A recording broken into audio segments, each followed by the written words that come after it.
I listened to an interview, a radio interview with an Amish girl from Shipshewana, Indiana. And as soon as I heard it, I knew that she and I could be friends, even though we came from two totally different worlds. And so I just wanted to write her story. And that is how Love Finds You in Charm came about.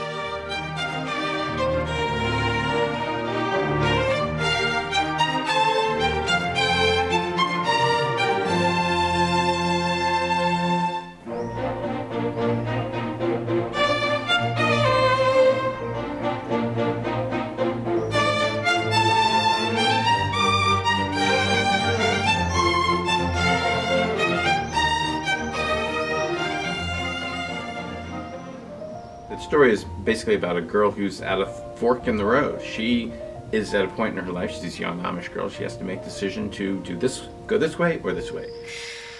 I try to fit in, Dad. To be like everyone else, I really do. I don't know what's wrong with me. Different is nothing to be ashamed of, Em. You cannot be who you are not. Everyone in life is faced at some point with those kinds of decisions, and I think anytime you can tell those stories, you're gonna reach a broad audience. The adaptation of this book was very hard to make. The book is a little bit two stories. It's a story of an English girl and an Amish girl.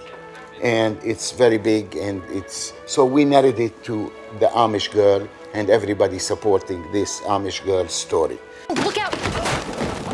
These people from totally different worlds who find things in common, and they're both going through similar things. You know, one is Amish, one is not Amish, and they find this friendship because they're both sort of searching for who they're going to become. High school, college, our parents, all of our friends, everyone kept saying how perfect we were together. I get it. It's hard to argue and everyone thinks they know what's best for you. I know, right? I think I've read the script like 15, 16 times, and I kind of took something out of it each time that I was able to relate to, you know, because, I mean, everyone's thought process is it's always greener on the other side, you know, which is kind of the same way she is. Why didn't you tell me? Because I thought it would go away. But it hasn't, and I feel that it never will unless I do something about it. So you're leaving? Just for the fall, to help my cousin Charm, and to have time to think. I think it's a really good story. It's it's about family and about roots and about like wanting to, like having that itch to know more and explore more. I so applaud people just doing what's best for themselves. It's so hard for all of us, you know, to stand in who you know you are against all odds.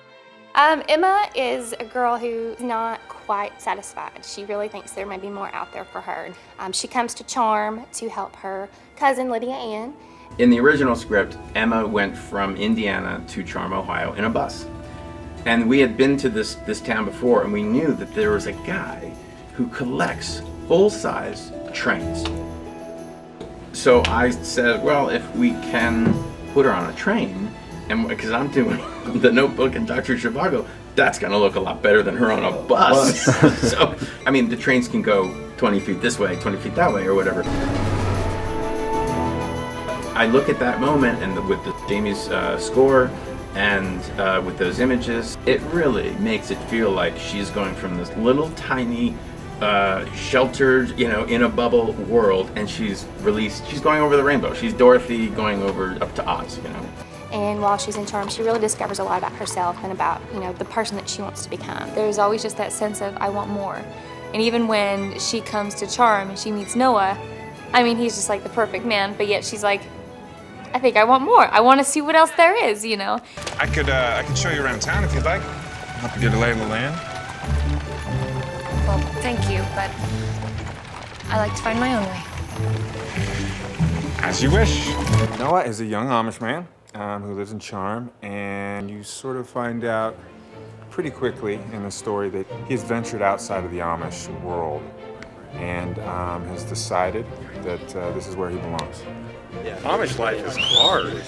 Yeah, the location's amazing. We're kind of in, I want to say Amish country.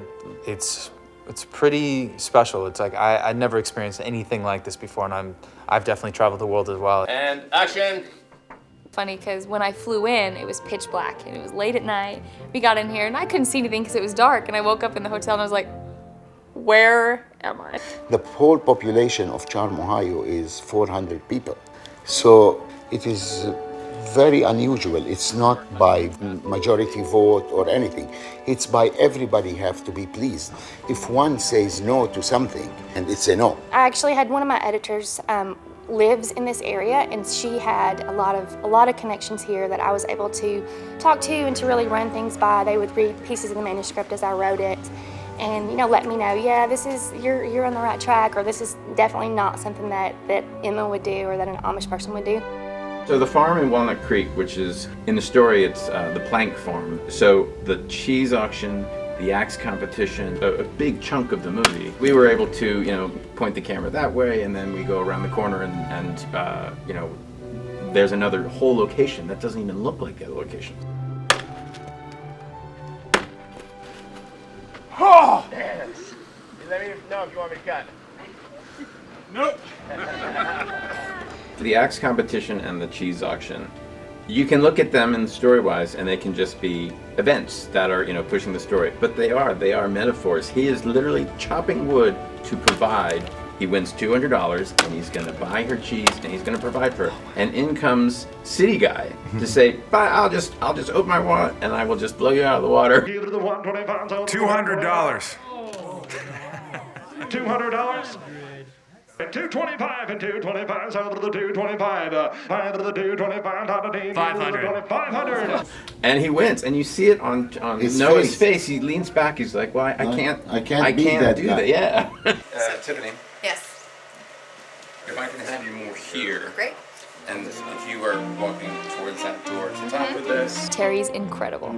He has a way of pulling things out of you and giving you new perspective. Like we'll say a line, and some directors will be like, why don't you try saying it like this? He never ever does that. Instead, he'll give us an example and say, when you're saying this line, really inside you're saying, I love you.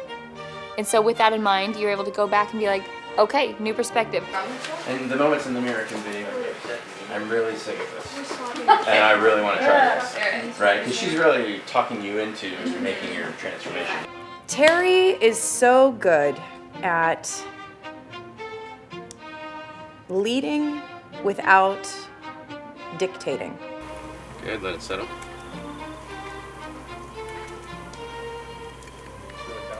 It is. That's the good stuff.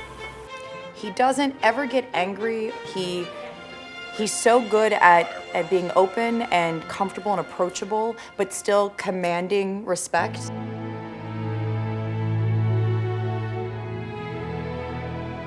It's not just an Amish love story. I mean, it's just a story of the heart and about trials and tribulations of growing up.